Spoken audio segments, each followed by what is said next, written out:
Mesdames, Messieurs, bonsoir. Soyez les bienvenus dans ce journal.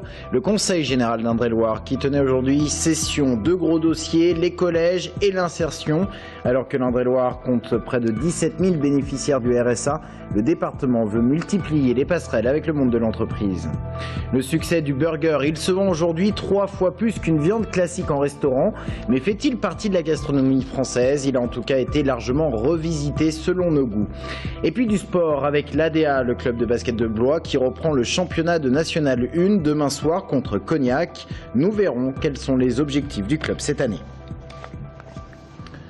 Mais ce journal, on l'ouvre avec ces images de la Touraine qui a mis en berne ses drapeaux, que ce soit à l'hôtel de ville de Tours ou encore à la préfecture d'Indre-et-Loire. Des drapeaux en berne en hommage à Hervé Gourdel, ce Français tué en Algérie par des extrémistes musulmans. Sachez que la communauté islamique d'Indre-et-Loire appelle à se rassembler demain vers 15h place Jean Jaurès à Tours pour se recueillir et dénoncer les actes terroristes. Un autre rassemblement est prévu dimanche au même endroit. Et puis hommage toujours à Hervé Gourdel, 1 minute de silence observé ce matin au Conseil général d'Indre-et-Loire. Les élus qui se sont réunis en session aujourd'hui dans une ambiance légèrement tendue. À l'ordre du jour, 2 grands dossiers, le programme départemental d'insertion et les collèges. Compte rendu de séance avec Anaïs Michaud. Après la minute de silence, la session du Conseil général débute. Un peu trop rapidement au goût de l'opposition qui souhaitait que soit abordée la question de la réforme territoriale et des prochaines élections cantonales de mars 2015. On regrette que le président Thomas n'ait pas dit « Ok, je prends acte, j'entends, moi aussi, je fais rien ».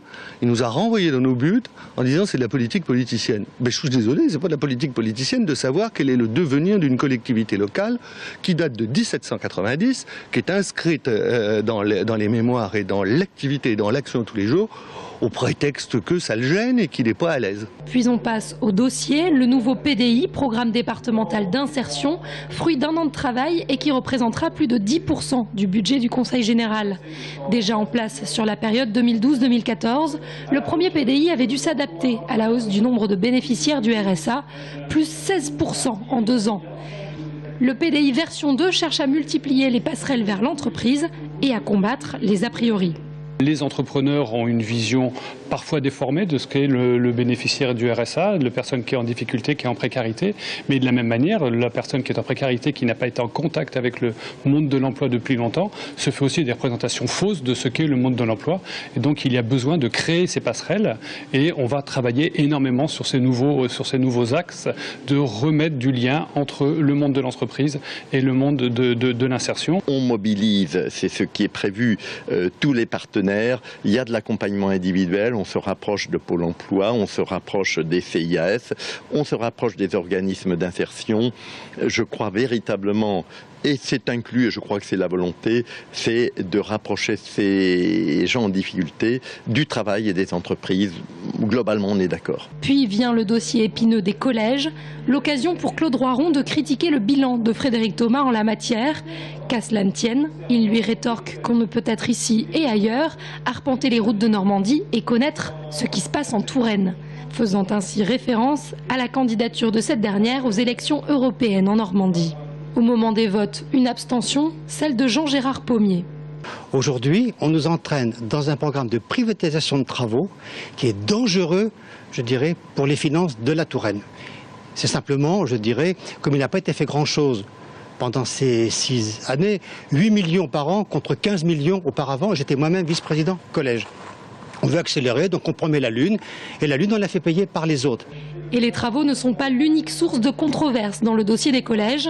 L'harmonisation des tarifs de restauration scolaire fait aussi grincer des dents. Le prix des repas variait en effet de 2,65 € à 3,58 €. Cette nouvelle mesure fait baisser le prix des repas dans 12 collèges, mais le fait en revanche augmenter dans 39 autres, parfois jusqu'à près de 5%. Et de la politique, on va en reparler ce week-end avec un programme chargé en la matière. D'abord, dans le Loir-et-Cher, l'UMP 41 fait sa rentrée avec un rendez-vous demain à la salle des fêtes de Saint-Boër dans le Blésois. Rassemblement sous l'égide du président de la fédération, Guillaume Pelletier. Le retour de Nicolas Sarkozy sera bien sûr largement discuté. À jouer les tours, c'est Europe Écologie Les Verts qui tient ses journées d'été régionales avec la venue de la secrétaire nationale du mouvement, Emmanuel Cos. Jean-Vincent Placé est également annoncé sur une table ronde consacrée à la réforme territoriale. Un rendez-vous qui se tient sur les 2 jours. Et puis un week-end à jouer les tours marqué également par la visite de Florian Philippot. Le vice-président du FN se rend dimanche matin chez les Joncondiens pour la rentrée de la Fédération départementale du Front National. À Tours, la gastronomie est en fête demain aux Halles de Tours. Commerçants, artisans et restaurateurs réunis pour faire découvrir leurs produits autour de stands de dégustation. Et en parlant alimentation, on se pose ce soir une question. Le burger a-t-il intégré la gastronomie française? Tous les restaurants proposent avec des ingrédients différents du burger classique. Et ces burgers made in France plaisent au point qu'ils se vendent dans les restaurants 3 fois plus qu'un steak classique. Audrey Champigny. Le hamburger, symbole de la junk food à l'américaine, plus maintenant. Aujourd'hui, 75% des restaurants traditionnels ont au moins un burger à la carte. Ici, dans cette brasserie de Tours, les burgers représentent 30% des ventes. Autant dire qu'il est devenu le plat phare, devant le classique entrecôte frites. À l'heure actuelle, on va vendre beaucoup plus de burgers que même si on a une très très bonne viande à la carte. C'est vrai que notre point fort, c'est quand même le burger. C'est rapide, c'est bon, c'est copieux, pas trop cher. Donc c'est vrai que c'est un ensemble qui fait que ça marche. Cette spécialité a véritablement gagné ses lettres de noblesse, puisque même les chefs étoilés s'y mettent. Un burger amélioré, avec des produits frais, de qualité, étiqueté Made in France, le succès garanti. C'est un plat qu'on peut sublimer avec des beaux produits et en faire un bon plat de restaurant bistronomique. Donc nous on a choisi d'enlever la viande de bœuf et de mettre du paleron de veau avec une sauce tartare faite maison avec des tomates confites, des épices, tout ça. Et là tout de suite ça prend une autre tournure et ça devient un plat qui a sa place dans les restaurants. Phénomène de mode ou véritable tournant dans la gastronomie française, certains y ont vu là une opportunité en or. Après avoir fait goûter ses burgers au Tourangeau grâce à son food truck, Romain Crouet vient d'ouvrir son restaurant. Un restaurant uniquement dédié au célèbre sandwich américain. C'est nouveau le burger, c'est comme le bagel, et puis les gens ont besoin de nouveautés, ils ont besoin de changer. Et comme il est en pleine expansion, du coup il y a plein de nouvelles recettes, il y a plein de trucs sympas. Et on s'est fini le burger tout simple avec du pain de mie, c'est pas terrible, et enfin voilà quoi. L'engouement des Français et des restaurateurs pour ce mets devrait se poursuivre.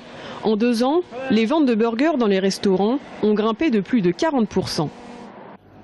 Une image plutôt insolite à présent, à Loches, tournée à Loches ce matin. Un boulanger-pâtissier bien connu dans la commune a manifesté, vous le voyez, devant sa banque. Et ce qui retient l'attention, c'est qu'il était quasiment dévêtu, ne portant seulement que son caleçon. Et une affiche faisant part de ses revendications. L'homme proteste contre les frais bancaires que la banque lui demande. Une banque qui lui refuse par ailleurs tout prêt, l'obligeant à puiser dans sa trésorerie. Les gendarmes lui ont demandé de se rhabiller, ce qu'il a fait. Il a remis un pantalon en bas. La ministre de la Santé, Marisol Touraine, en déplacement aujourd'hui en Indre-et-Loire. Elle est venue inaugurer le nouvel Institut régional de formation sanitaire et sociale de la Croix-Rouge. Marisol Touraine, aux côtés du président de région ou encore des députés. 13 formations dans cet institut implanté à Chambray-les-Tours. C'est un atout pour notre territoire, estime la ministre. On l'écoute. Un institut qui est tout à fait important pour le territoire parce que former des professionnels ici, c'est avoir des garanties que ces professionnels s'installeront dans nos territoires et je souhaite évidemment qu'ils puissent s'installer non seulement à Tours ou à Chambray, mais aussi dans les territoires plus ruraux de ce département ou des départements voisins. Ergothérapeutes, infirmiers ou encore assistants de vie familiale ou sociale. En tout, ce sont près de 900 étudiants qui seront formés chaque année au sein de ce nouvel institut. Présentation avec Romain Delville.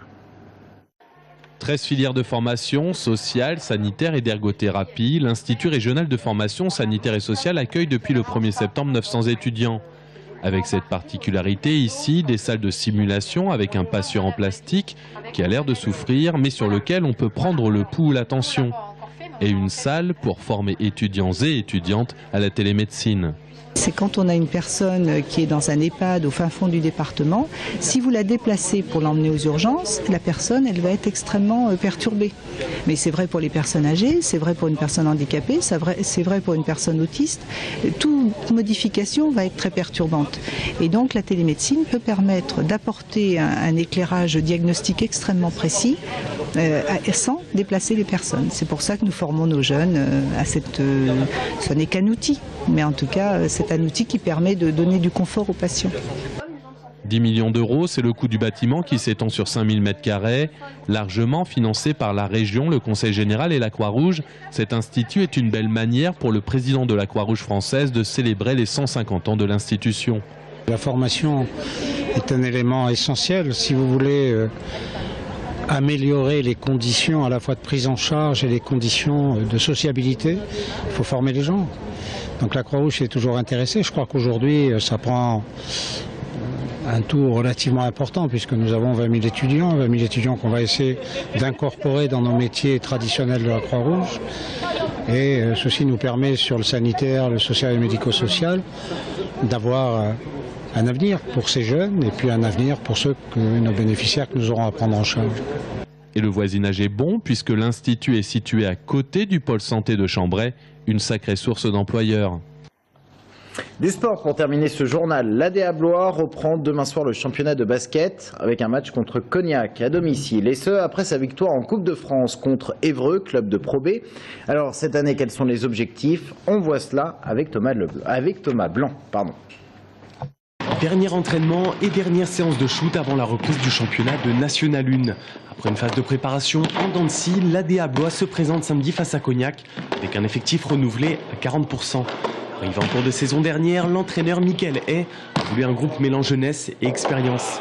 Un panachage intéressant et nécessaire pour venir tutoyer le haut du classement de ce championnat exigeant qu'est la National 1. Il y a une homogénéité. Aujourd'hui, il y a peut-être un épouvantail qui est Vichy. Qui fait forte impression ce début de saison. Mais après, il y a une douzaine d'équipes qui peuvent prétendre au play-off. Donc ça va être encore très incertain, très homogène. Les matchs vont se jouer à très peu de choses. Il y a une dizaine de matchs qui vont se jouer sur un coup de sifflet, une action, un détail. Donc il faut vraiment bien les aborder. Et pour l'heure, l'ADA fait un sans faute. Opposé à Évreux la semaine passée en Coupe de France, les Blésois ont créé la surprise en dominant cette équipe de Pro B 68-62. Une première victoire qui en dit long sur les objectifs de la saison. Les ambitions, c'est de gagner le premier match, puis le deuxième. J'ai 30 matchs à gagner et je veux gagner les 30. Voilà. Après, évidemment qu'on a des ambitions à long terme sur le championnat de jouer le plus haut possible. Pourquoi pas monter en Pro B? Mais aujourd'hui, c'est beaucoup. Faut avoir des objectifs à court terme. Et l'objectif premier est bien évidemment d'obtenir une victoire d'emblée à domicile contre Cognac. Cognac, ils ont eu une très mauvaise saison l'année dernière, alors que c'est une équipe et un club qui est très ambitieux. Donc ils vont vouloir se racheter dès cette année. Et on attaque, ils ont des atouts.